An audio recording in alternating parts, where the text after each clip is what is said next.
Et si un seul événement avait changé le cours de l'humanité? Bienvenue dans Chroniques du possible, la chaîne où l'on explore les chemins que l'histoire n'a jamais pris. Aujourd'hui, nous allons plonger dans l'une des questions les plus vertigineuses que l'on puisse poser. Et si la Première Guerre mondiale n'avait jamais eu lieu? Pas seulement une guerre écourtée, pas un conflit atténué, mais une guerre qui n'aurait tout simplement jamais éclaté. Imaginez un monde où les tranchées de la Somme n'auraient jamais été creusées, où la boue de Verdun n'aurait jamais bu le sang de la jeunesse européenne, où 10 millions de soldats seraient rentrés chez eux plutôt que de reposer dans des champs de croix blanches à perte de vue. Ce scénario n'est pas une simple fantaisie, c'est une invitation à comprendre comment un monde qui semblait si proche de l'équilibre a pu basculer dans le chaos le plus absolu et à imaginer ce qui aurait pu être si quelques fils de l'histoire avaient été tirés différemment. Si ce genre de réflexion vous fascine autant que nous, prenez un instant pour vous abonner à la chaîne et activer la cloche. Chaque semaine, nous remontons le temps pour explorer les chemins que l'humanité n'a pas empruntés. Et maintenant, entrons dans le vif du sujet. Pour comprendre ce qui aurait pu ne pas arriver, il faut d'abord comprendre ce qui s'est réellement produit. En ce début de XXe siècle, l'Europe ressemble à une poudrière dont chaque grande puissance tient une allumette. D'un côté, la triple entente, la France, le Royaume-Uni et la Russie, liés par des accords de défense mutuelle. De l'autre, la triple alliance, l'Allemagne, l'Autriche-Hongrie et l'Italie, elles aussi enchaînées par des traités. Entre eux, des décennies de rivalité coloniale, de nationalismes exacerbés, de courses aux armements et de tensions diplomatiques accumulées comme autant de couches de neige sur une corniche. Le 28 juin 1914, à Sarajevo, un jeune nationaliste serbe du nom de Gavrilo Princip tire 2 coups de feu qui changent le monde. L'archiduc François Ferdinand, héritier du trône d'Autriche-Hongrie, tombe avec son épouse Sophie. En quelques semaines, les alliances se déclenchent comme des dominos. L'Autriche-Hongrie déclare la guerre à la Serbie. La Russie mobilise pour défendre les Slaves. L'Allemagne entre en guerre contre la Russie puis contre la France. Et le Royaume-Uni bascule à son tour quand l'Allemagne envahit la Belgique neutre. En août 1914, le continent tout entier s'embrase. 4 ans et demi plus tard, lorsque le silence retombe enfin sur les champs de bataille, on compte entre 10 et 20 millions de morts militaires, des millions de civils supplémentaires, des empires effondrés, des frontières redessinées à la hâte et une Europe traumatisée, épuisée, et semant sans le savoir les graines du prochain conflit. Maintenant, revenons à ce matin du 28 juin 1914, dans les rues de Sarajevo. Ce jour-là, les choses auraient pu se passer très différemment. Il suffit d'un rien. Gavrilo Princip rate ses 2 premiers complices. L'un se dérobe, l'autre lance bien une bombe, mais elle explose sous la mauvaise voiture. L'archiduc survit à la première tentative. Son convoi repart. Et là, par une coïncidence presque absurde, la voiture se retrouve à l'arrêt devant une épicerie où Princip mange un sandwich, démoralisé par l'échec de son groupe. Il sort, il tire, l'histoire bascule.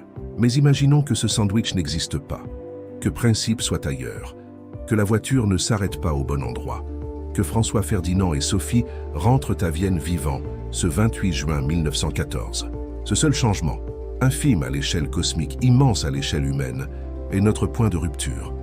Non pas parce que la mort de l'archiduc était en elle-même inévitable, mais parce qu'elle a fourni à l'Autriche-Hongrie le prétexte dont elle avait besoin pour déclencher ce que ses cercles militaires réclamaient depuis des mois.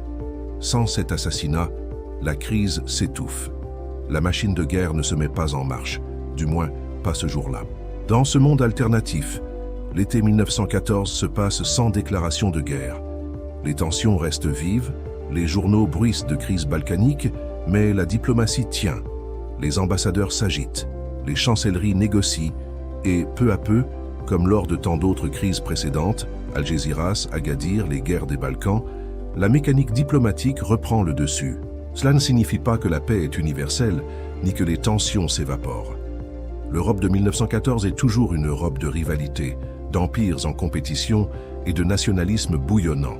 Mais sans la guerre, ces forces restent contenues dans les cadres de la politique, du commerce et de la diplomatie.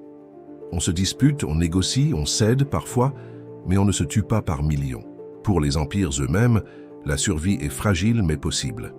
L'Empire austro-hongrois, cet édifice multilingue et plurinational que certains appelaient une monarchie des nations, continue de gouverner avec les compromis habituels. Il y a des grèves, des revendications d'autonomie, des tensions entre Hongrois et Slaves, mais pas d'effondrement. L'Empire ottoman, lui aussi, maintient sa lente agonie, sans le coup de grâce de la guerre. La Russie tsariste reste sous pression sociale, mais sans les désastres militaires qui donneront à Lénine et à ses bolcheviks le carburant de la révolution. Et justement, parlons de la Russie. Dans notre réalité, c'est la débâcle militaire de la guerre qui déstabilise le régime tsariste et rend possible la révolution d'octobre 1917.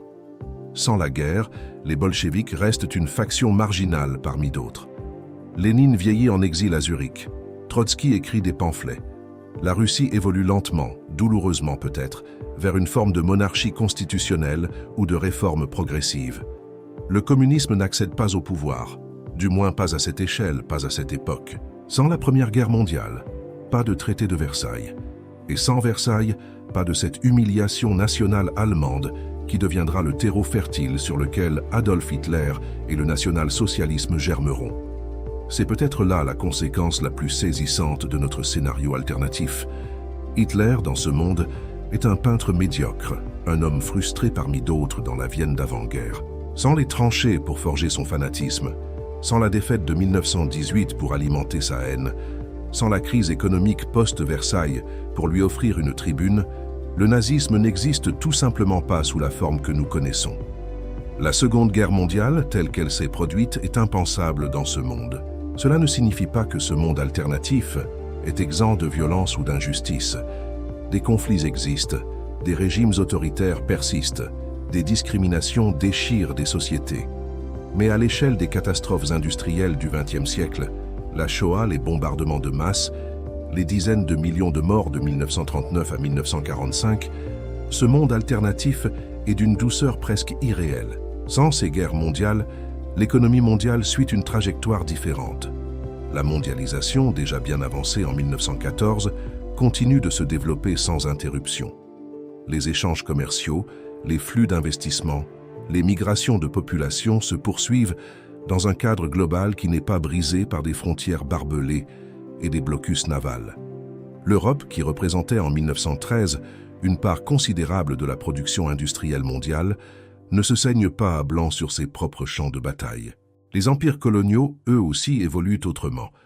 Sans la guerre pour épuiser les métropoles et sans les promesses de liberté faites aux peuples colonisés pour les enrôler dans les combats, les mouvements d'indépendance suivent un rythme différent. Plus lent peut-être, plus négocié aussi. L'Inde, l'Afrique, le Moyen-Orient, ces régions ne connaissent pas les redécoupages brutaux imposés par des puissances victorieuses épuisées. Pas de Sykes-Picot, ce tracé à la règle qui a défini le Moyen-Orient contemporain dans toute sa fragilité. Sans deux guerres mondiales pour précipiter l'effondrement des empires européens, le XXe siècle prend une physionomie radicalement différente. L'Europe reste un acteur central de la politique mondiale, mais une Europe plurielle, où plusieurs grandes puissances se font équilibre plutôt qu'une Europe dévastée, cherchant à se reconstruire sous protection américaine. Car c'est un autre point essentiel. Sans les guerres mondiales, les États-Unis ne deviennent pas la superpuissance absolue du siècle. Ils restent une puissance montante, formidable économiquement, mais ils ne s'imposent pas de la même façon comme le gendarme du monde occidental. Il n'y a pas de guerre froide telle que nous la connaissons, parce qu'il n'y a pas d'URSS telle que nous la connaissons. La science et la technologie suivent une trajectoire fascinante dans ce monde. Certes, certaines innovations nées des impératifs militaires, le radar, les antibiotiques, les matériaux composites, auraient peut-être émergé plus lentement.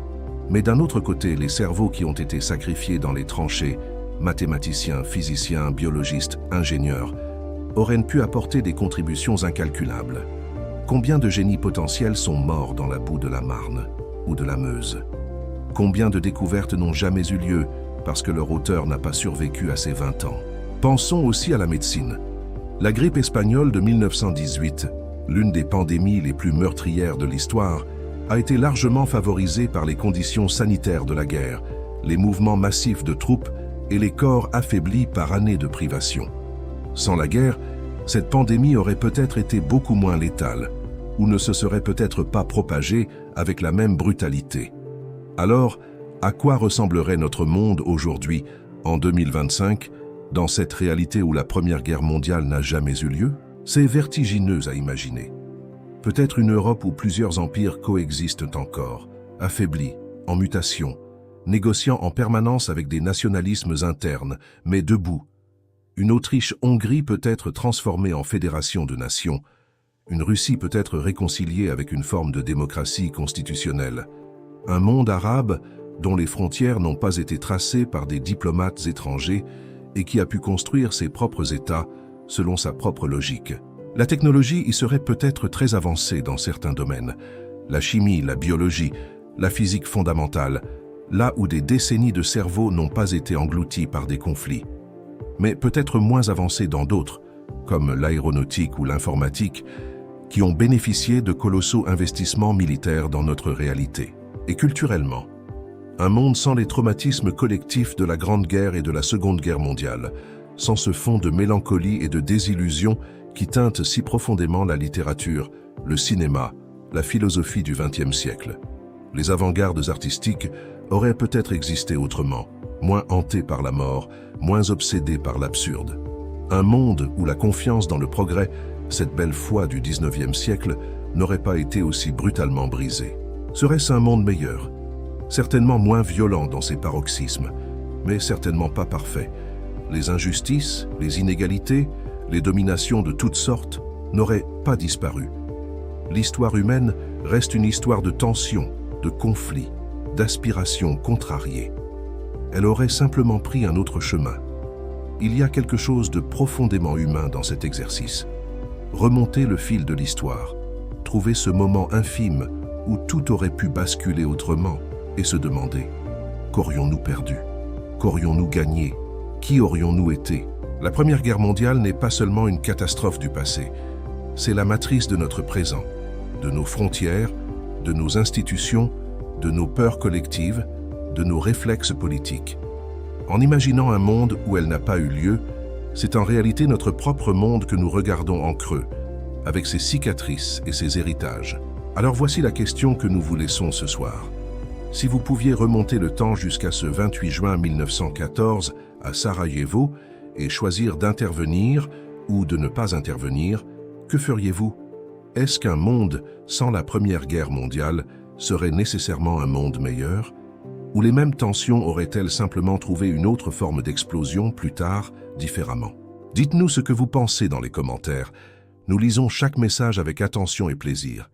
Et si vous avez aimé ce voyage dans les possibles, partagez cette vidéo avec quelqu'un qui, lui aussi, aime regarder l'histoire sous un angle différent. La semaine prochaine, on vous emmène sur un autre carrefour de l'humanité. À très bientôt dans Chroniques du possible.